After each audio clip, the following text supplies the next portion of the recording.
The Yamaha Arius line has a new addition for 2022. Today, Ted and I are looking at the brand new YDP-145 in matte black, a beautiful addition to the line.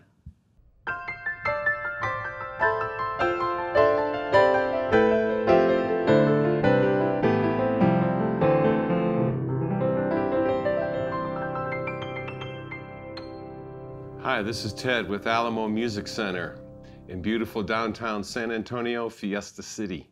I'm Patrick Mari. You can find us online at alamomusic.com. If you haven't already, please subscribe to our YouTube channels, check out our other videos, sign up for notifications, like our videos, leave us comments. We appreciate your support and we love to interact with you. I'm glad you're back. I'm glad to be back. The Arius line has an incredible addition. A very much loved series because of the price point, because of the offering. Yamaha is I would say, the leader in this kind of price range, offering anywhere that's $899 to about $2,000 with a very recognizable name like Yamaha.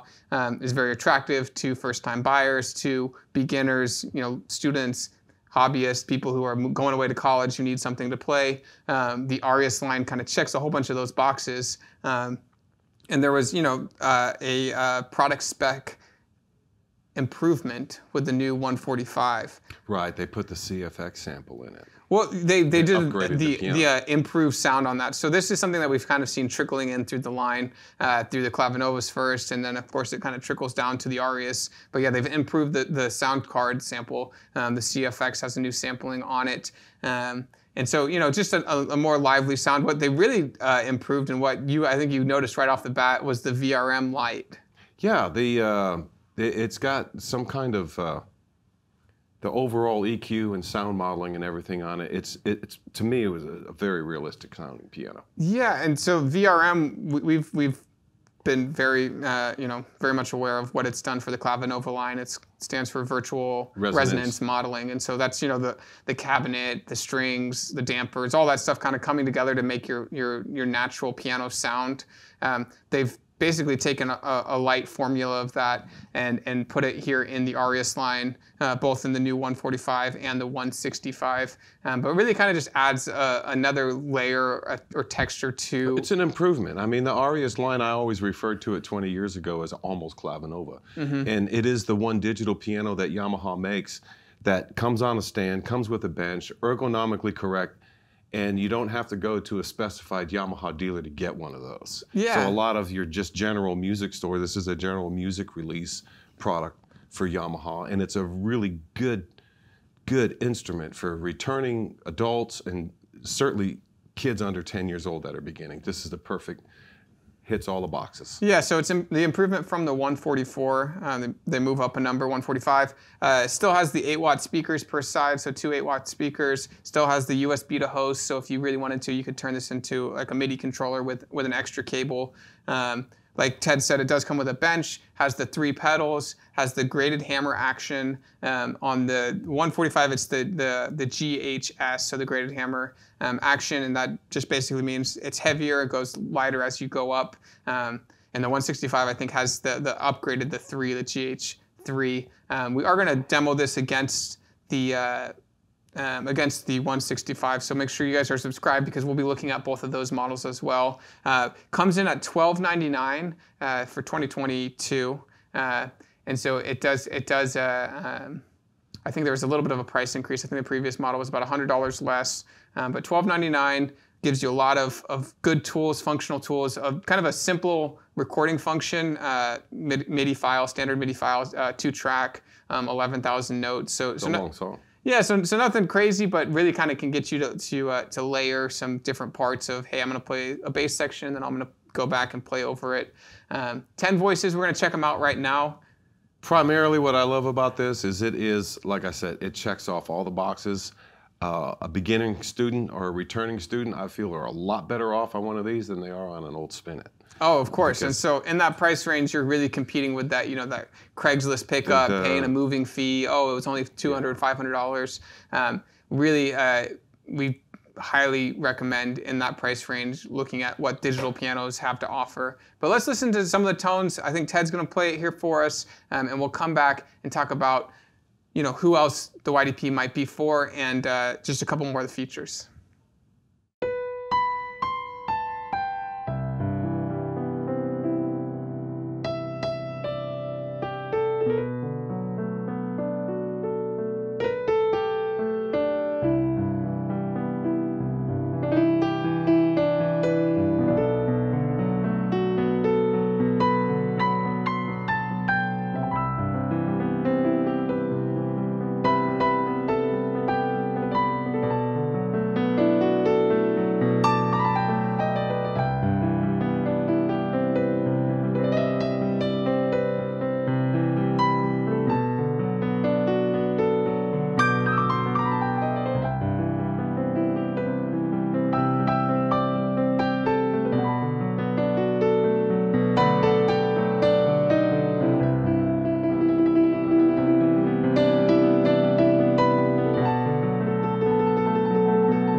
Patrick, I don't know if you could notice the difference in the primary piano sound. It's from the old model. Yeah, so it sounds a little more lively. Again, I think that EQ that you're talking about, the VRM, kind of adds a little extra element to it. Something they did add to it, which I think it's a hard feature to pick up on, but it will save both your speakers and your ears, is the volume limiter. Right. And so, whether you spike the volume real loud or you put headphones on, there's a sound protection from any kind of damage to the speakers or damage to your ears. Something that they were big on adding as a feature set. 192 note polyphony, so plenty of range to especially in this price range for playing as many notes as you can without anything falling off in the sample. The Smart Pianist app. So that is not only a tool on this, but on any of the Yamaha keyboards, I think all the way now down to the P45, unlocks the potential of the unit with a touchscreen. So you're able to download. All the sheet music for the exercises and songs are in there as well. Yeah, so there's like 300 beginner songs on here, but everything that's in here, the 10 voices, the simple 2-track recorder, all that kind of unlocks with the Smart Pianist app, and you're able to control it with an iPad. You will need a connector cable for that, but really kind of easy to get up and going. All packaged in, 83 pounds, so really easy for me and Ted to pick this up and move it out, move something else in, but really easy to move around the house and kind of still maintains that kind of portable feel. It's a really, really good piano for, just a really good average piano for, an average household, someone just starting off or going back to it. It's a great place to start. It's a super instrument. It's always in tune, which is really, really nice. And it's not super big on features, but it has all the essentials and everything you need. Like I said, it's a lot better than a Spin-It or a low-rise console. So yeah, so like Ted said, this is a great beginner instrument. It has all the things that you do need. I'm curious to pair it up against some different things in its price category, and I think that's what we're going to do. We're gonna look at it not only versus its bigger brother, the YDP-165, but maybe compare it to what Roland has to offer in this price range, what Kawai has to offer in this price range. See what you get. And Casio. So we'll compare this, and so make sure you guys are subscribed, because if you are looking for that beginner instrument, it can be difficult if you don't have access to a lot of these different models. We want to bring some honest information, play them for you, talk about the feature set, who it's for, and hopefully just help you guys make an informed decision. Thank you guys for watching. This is Ted Barslew. I'm Patrick Marr. Check us out online at alamomusic.com.